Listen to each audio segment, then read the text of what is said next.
Thanks, Alex. How about to Fred in the studio? Oh, cool. Wow, so much to think about there. And I'm just thinking, I've seen this once. No, brilliant. Thank you. Thank you so much for putting that together and really stimulating the thought. I do have a question. I think there are some in chat, but there's one that, I'm wondering if it's going through quite a lot of people's minds, which is this is all well and good, and this is all cool, and this is for the technologically advanced companies, but in my industry, this stuff isn't relevant.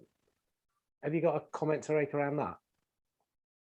I believe, again, so yes, I've talked big picture, and but fundamentally, if I look at how I've operated as an independent consultant by myself, I rely on technology solutions like LinkedIn Sales Navigator. I use Answer the Public, which is kind of an intent. I pay for that, like an intent data platform, so I can understand how people are searching. So I believe it's relevant for everybody. And if you said to us 20 years ago that you could buy a book online without human, and this thing called Amazon would come to the market, we will be like, you're making it up. That's never going to impact me. And look at what has happened. So the rate at which technology is evolving is impacting everything, let alone the next generation of employee that's coming through. They live in this digital technical world. They have an expectation of this is what the world should operate.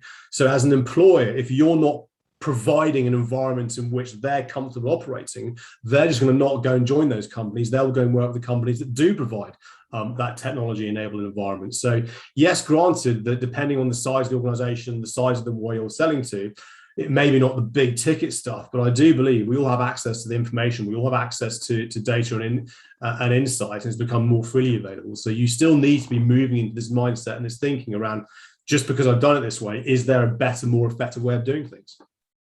Yeah, and my thinking was that, okay, so your industry might not, but if somebody looks at it and your industry isn't, they'll think, well, nice, we can get in there and we can use our understanding of this to wipe it out. We're going to disrupt it. Yeah, absolutely.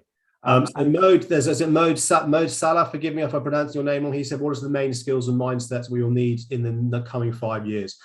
So for me, it's the growth mindset versus fixed mindset. So if you read The Growth Mindset by Carol Dweck, brilliant book, just open to learning, really.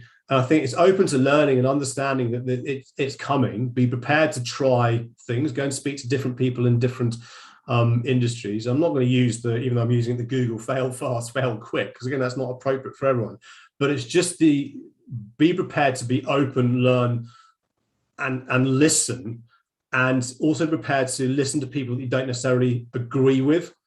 I feel in this world of being offended by you can be offended by everything now. It's like sometimes actually just having conversation with somebody that maybe doesn't necessarily fit your narrative in terms of what you believe to be true in terms of sales and marketing.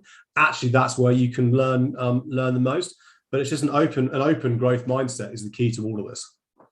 Cool. There's another one in there as well, and I think you just start to touch on it. And I was going to ask something along the lines of, what can an individual contributor do?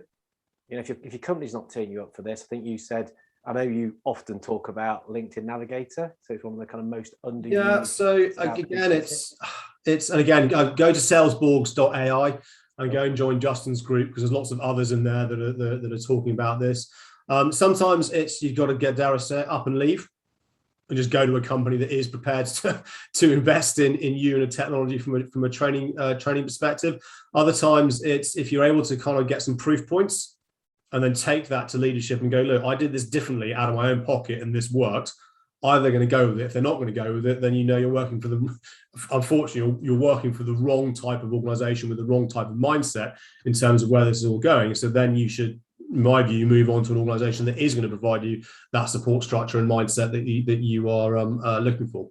Yeah. And I think that's kind of answering the other question I'm just looking at there, which is, what is the one way that you would remain current with the buyer interaction changing? So yeah, great question from Jason. Go and talk to the buyers. Sometimes it's just the simple things. Go and talk to the people in your market that are buying and ask them. They're the ones that they're buying from you, right?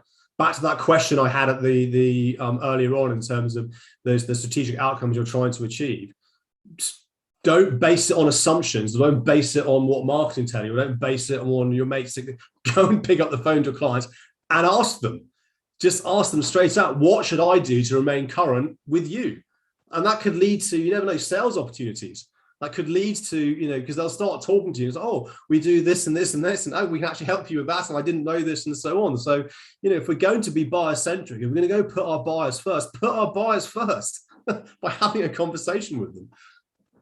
Can you imagine if we were having a buyer come on here and talk to us about how buyers think and what buyers need today?